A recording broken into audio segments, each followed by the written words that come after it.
Now. On 105.9 FM and streaming worldwide on the WMAL app. O'Connor and Company. And their farm is nestled in the Blue Ridge Mountains of North Carolina, a region that was recently devastated by Hurricane Helene. The Cartner family lost thousands of trees in the storm, but this one remained standing, and they named it Tremendous for the extraordinary hope that it represents. But we came down from Washington, D.C., chopped it down because we don't want anyone to have any hope. The only people who get hope are the people who we invite to the White House so they can see Tremendous decorated for Christmas. Ha, ha, ha, ha, ha. Suck on that, North Carolina.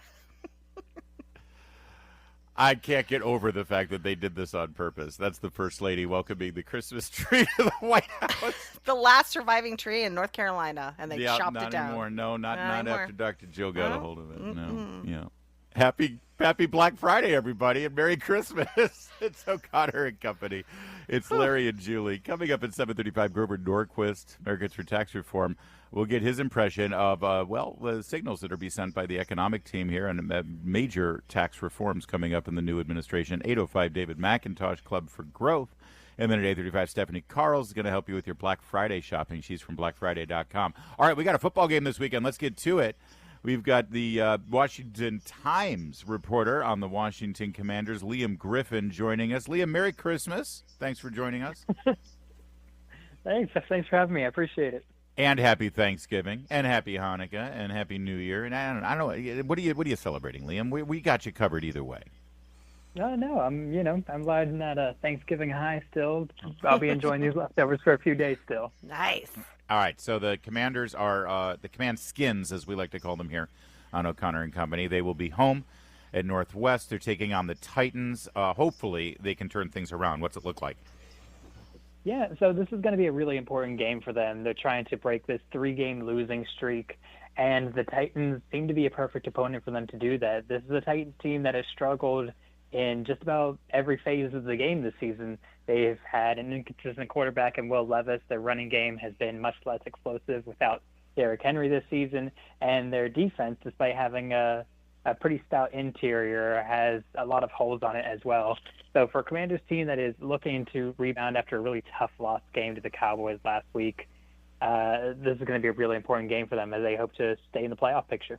Yeah, this is the kind of game you've got to win. I mean, and you should win. The reason why you have a team like this on your schedule is listen, let me put it this way. This is what the Command Skins used to be for other teams.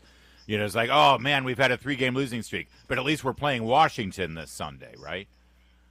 Yeah, but here's the thing about that is that you could have said the same thing about the Cowboys game last week when you're going into the game. They were, I think, 10.5-point favorites against Dallas at home, rivalry game. They're looking to, put those old ideas of what Washington is behind them and kind of shellac the Cowboys, and it didn't turn out like that. So really, I think this game is the best opportunity left on the schedule for them to get right. After this, they're going to be going into a bye week before the last 4-game stretch of the season. So I don't think, my impression around the building this week is they're not taking this game lightly. So injuries have been every team has injuries, and every team should be able to overcome them. So injuries aren't the reason why they're on this 3-game losing streak, but they have contributed to sort of making it challenging, specifically in the running game. Do we know about Brian Robinson yet? Will he be able to play? So it's not clear if he's going to be able to play or not. I was able to talk to him on Wednesday, and he said that he's feeling pretty good. He was working on his agility, working on getting in and out of cuts. He said that it was just really unfortunate the way he suffered that ankle injury on the first play from scrimmage last week, and this was after he missed time earlier in the season with a knee injury. So it's unclear if he's going to be able to go. And, of course, Austin Eckler, I believe, is likely to miss this game with a concussion. He's still working his way through the concussion you already beat me to my next question. Back up Austin Eckler, because, he took a wicked hit right on the top of his head. It looked like it compressed his neck, and he had a concussion. So the protocols are such that he's probably going to have to sit out this week? Yeah, that's what it seems like. It's there's a bunch of benchmarks that the NFL sets to allow players to come back from injury, and it seems like he's still going to be working his way through those. you also have to keep in mind he suffered a concussion earlier this season on that Monday night game against Cincinnati and missed a trip to Arizona. So this is the second concussion of the season, and the team and the league take these very seriously, and so I believe he's going to miss out this week. So if Eckler and Robinson are both out, it's going to really change the nature of this running game, as third-string running back Jeremy McNichols and Chris Rodriguez, who is going to be coming up from the practice squad, will take the bulk of carries. Okay, well, that will again. Thankfully, we're playing the Titans, so we'll see if that makes a difference. Also, a lot of people were pointing the finger at place kicker Siebert, Austin Siebert, who missed that two extra points in the last game. That ended up being the difference in the game. Is he also injured? And if so, what's the plan for field goals? Yeah, so Austin Siebert was placed on injured reserve on Monday morning. He'd missed the previous 2 games with a hip injury. And Monday morning, he self-reported to the team that he was having some discomfort in his groin, and the team placed him on injured reserve.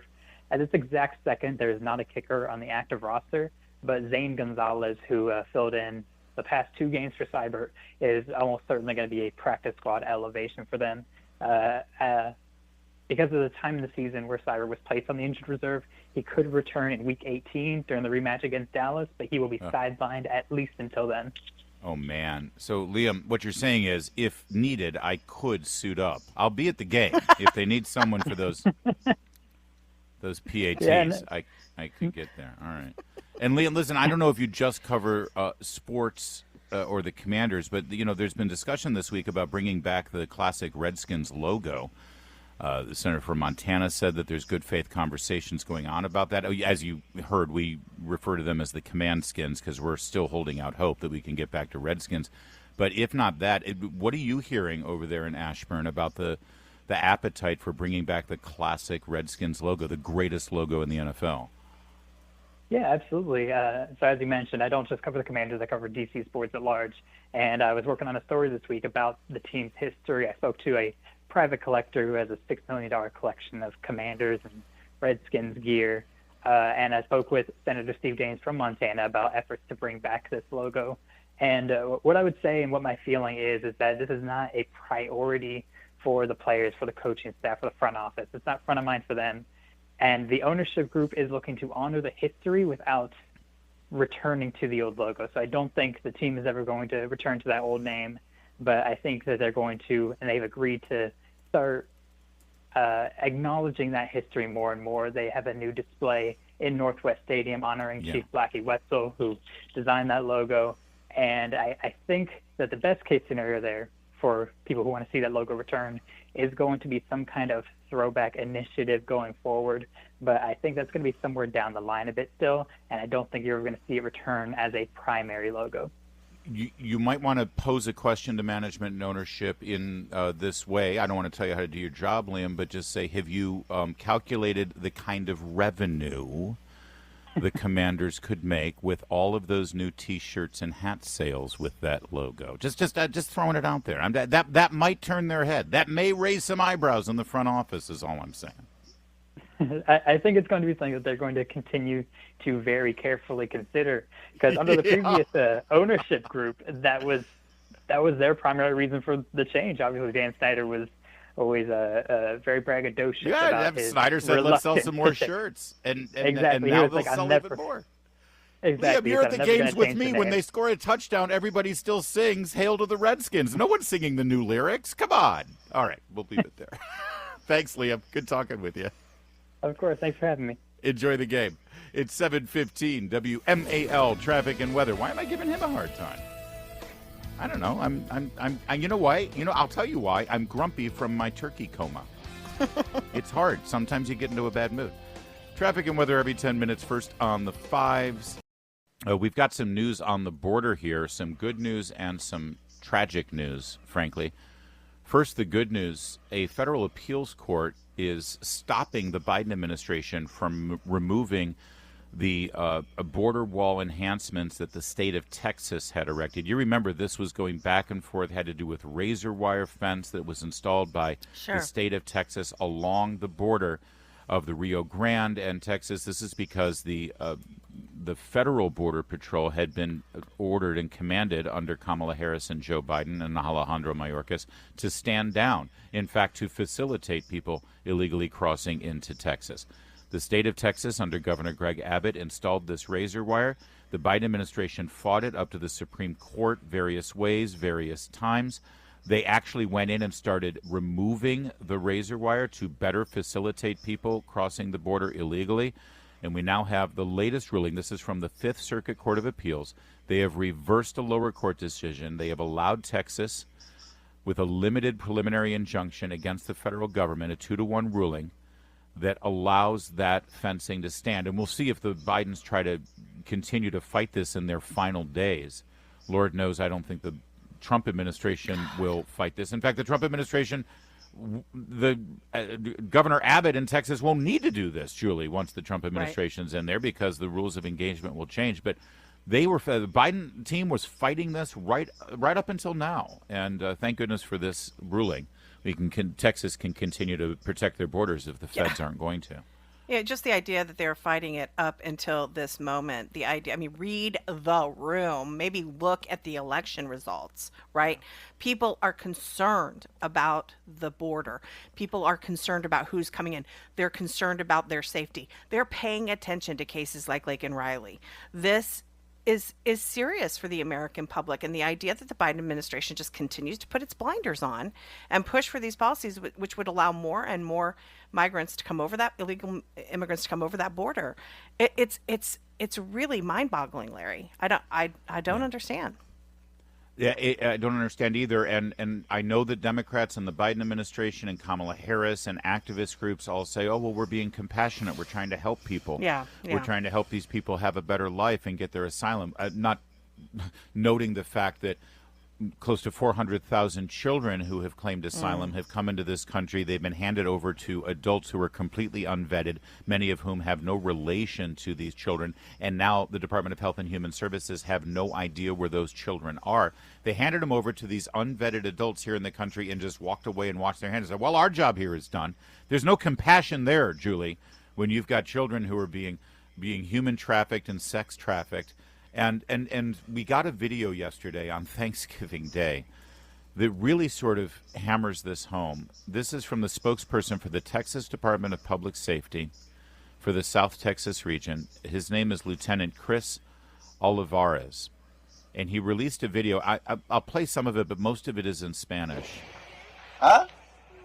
¿Qué pasó, mijo? ¿Qué traes? ¿Te dejaron solos? ¿Okay? All right. Now, this is an agent from Texas Border Patrol interacting and interacting with a 10-year-old boy wandering alone in the desert region.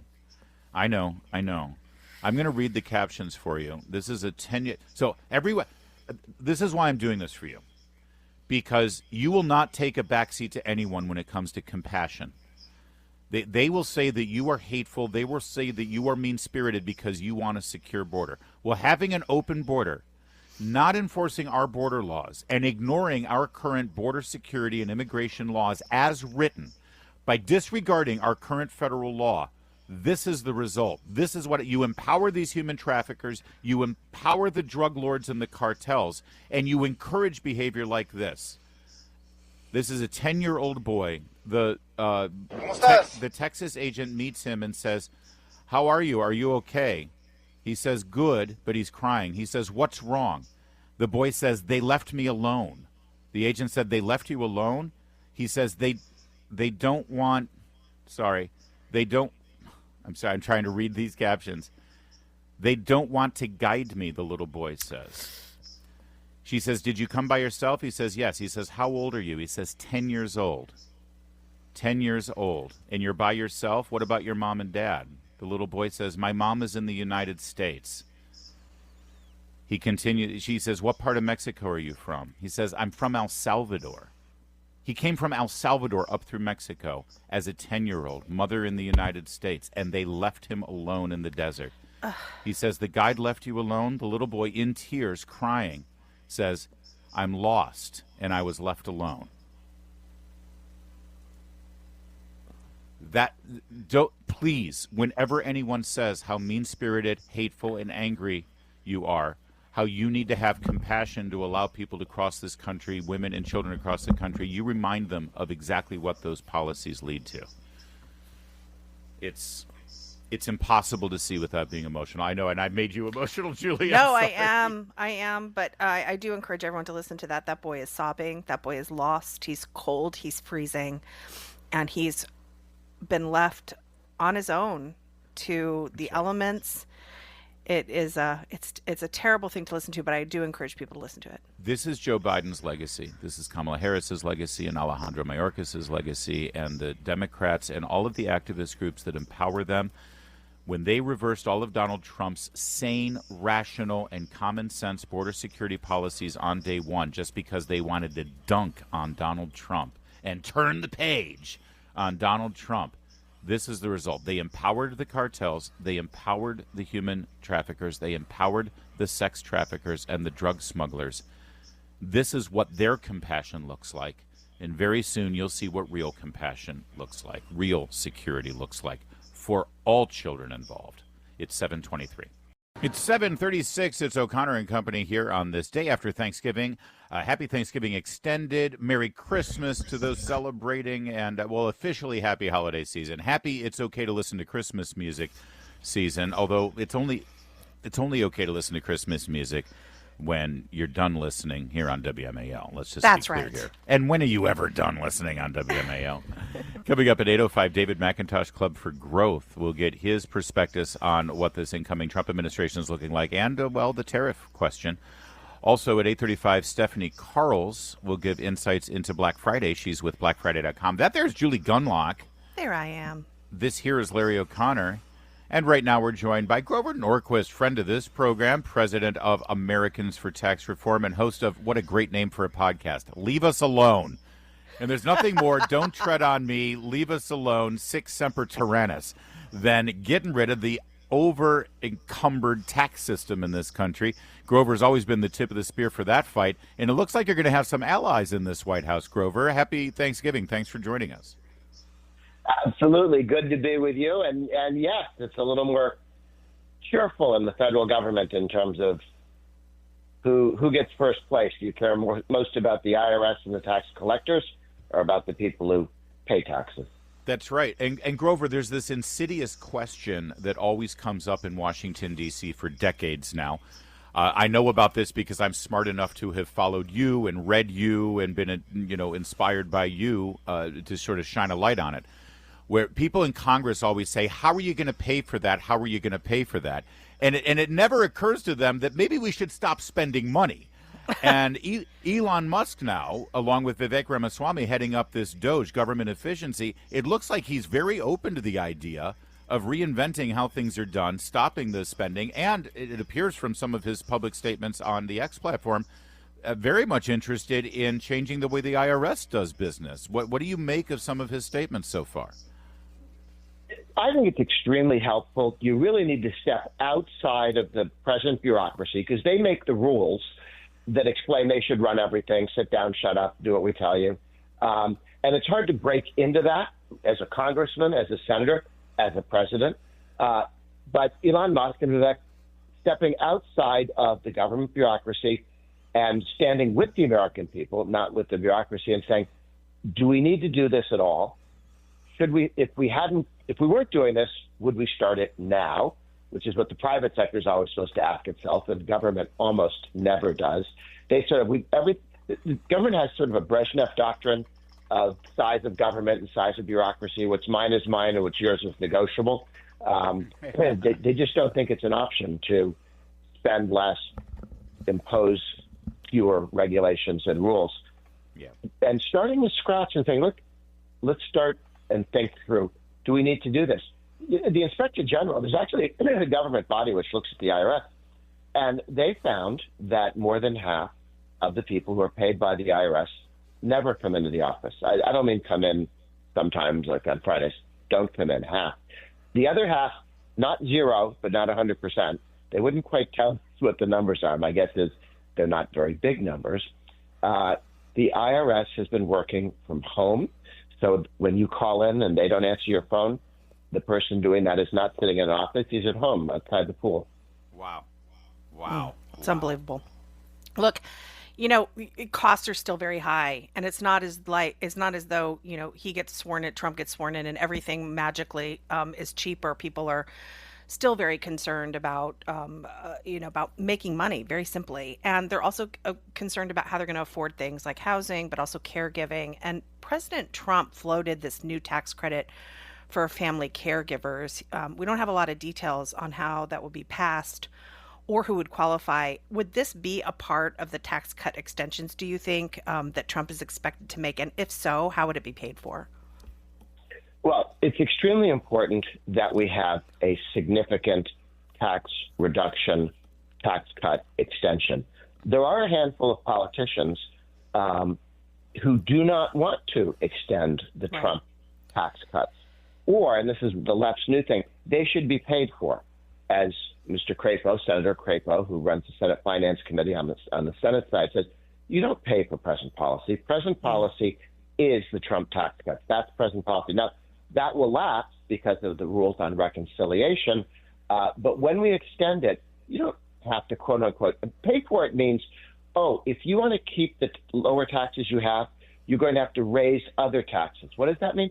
It's about a $4 trillion tax increase. So somebody tells you you have to pay for the present lower tax rates that Trump brought you. They're basically saying, I want to raise taxes $4 trillion and throw something heavy at them. The good news is the Senate is saying no to this. There are a handful of people in the House who take the Democrats' position that want to, quote unquote, pay for the continuation of lower taxes. This is what gave us the growth that we do have. This is why we're doing a lot better than we would have after all the damage of the Biden years. The lower corporate rate is what gave us the economic growth. 6.8% was the increase. In 2019 alone, 6.8% was the increase in an average family's paycheck in 1 year. That's a larger increase than all 8 years of Obama, okay? Wow. Why? Because when you take the corporate rate down, the business tax down, companies invest in new equipment, better computers, better trucks, better everything, and you can pay people more because they're more productive. Not 1 year, not a check, 1 year, but a pay increase every year out. More productivity is what allows people to get paid more and allows us to do better as a country and as individuals. We need to keep lower tax. Matter of fact, the corporate rate, as President Trump has said, needs to get down to 15%. We're not competitive with the rest of the world at 21%. Right. We're a lot better than where we were at 35 when we were the stupidest in the world, stupider than France, not where you want to be. But where we were, Trump took it down to 21. He wanted then to take it to 15. We can't take it down to 15. And that will give us the kind of growth that will allow a lot of these other reforms and other tax reduction down the road to work. Yeah. All right, Grover, a great touch and base with you. This is going to be a busy time for you as this new administration comes in and they start figuring out their policies. Keep us in the loop, please. Because we want to know exactly what's going on. And you call them as you see them there at Americans for Tax Reform, and we appreciate that. Thanks, Grover. Good to be with you. Thanks, Larry. Thanks, Joe. Speaking of not wanting to be stupider than France, big news out of Paris as the Notre Dame Cathedral has now reopened after that devastating fire. We're going to get Julie Gunlock's review in just a moment, 7:44. I remember several years ago I was on the air when I was doing Afternoon Drive back before I came back to mornings and Vince Colonnese took over Afternoon Drive, and I was reporting live as flames engulfed the historic Gothic Cathedral of Notre Dame in Paris, France. And I was getting emotional watching it happen because, well, Julie, I don't know about you, I've been to the cathedral, but only in front of it. I had never actually been inside. No, I went to Mass. I went to Mass with my parents. I had 1 day in Paris with my kids, only 1 day before we then went to Rome, and so we decided that we decided to take pictures. And you decided to skip Mass. Got it. Yeah, no, that's not it. I deserve that. No, we took a picture in front of every iconic French thing to say, look, we were here, but we never actually, went into the Louvre. We didn't go up to the Eiffel Tower, that sort of thing. And I realized, well, I'll never get a chance to do this again. Well, it is reopened. They've done an incredible renovation job, and the videos are out. And I have to say, it looks exquisite. It looks beautiful. And they didn't. Well, go ahead. What do you? Well, there was a big battle after Yes. the fire between this sort of new wave architects and the traditional architects. wanted to and modernize. This was, and remember, this was sort of the sort of hot woke years, and they wanted to modernize it. There was even talk at one point of putting like a pool at the top of the of the cathedral. I mean, just insane The ideas. exterior was going to say the same, but then you walked in and it They was were going to gonna look walk like in, like and the they were- Guggenheim they were- Museum in yeah, New they York. were going to actually try to like remove some of the buttresses and remove some of the really beautiful aspects inside the church. Thankfully, the traditionalists won out. Now they've unveiled it. They have opened it, and there are you can look at it online. I don't know that it's open to the public yet. I assume so, but wow, what a difference! Now I said I attended mass there about 10 years ago, and that church was so dark. And there's sort of a central aisle, right? And then there's these side aisles that also have seats. And then you really couldn't see those side aisles. It was so dark. Yeah. The columns would come down, and they were just sort of shadowed. Now back it looks now, white and pristine, like ivory. It's white and it looks like something from Lord of the Rings. And I have to tell you, unpopular opinion here. Because, okay, they cleaned off all the soot, years of dirt and grime and soot on those columns, right? And on the and roof, they cleaned it Quasimodo's all dirty up. hands They climbing up literally those power columns. washed Notre Dame, right? Yeah. Unpopular opinion, bring back the soot. I kind of liked that dark Really? medieval look about Notre Dame. It was dark and kind of spooky and You want medieval to look medieval? Yes. Yeah. But All it, right. it does. I mean, it's beautiful. And I imagine that this is what it originally looked like when it was originally built. So They say that these designs were all supposed to evoke, it was supposed to lift the spirit and make you think toward heaven. You're supposed to, Yes. this is what heaven is supposed to look like. I Yes. feel like we can never actually replicate that, but this certainly looks closer to it than anything else. I will say also, a couple of there was some compromises on the modernity, though. The altar is very modern looking. The cathedra chair is very modern looking. It's like there's still some tweaks and some modern Frenchy things going on there.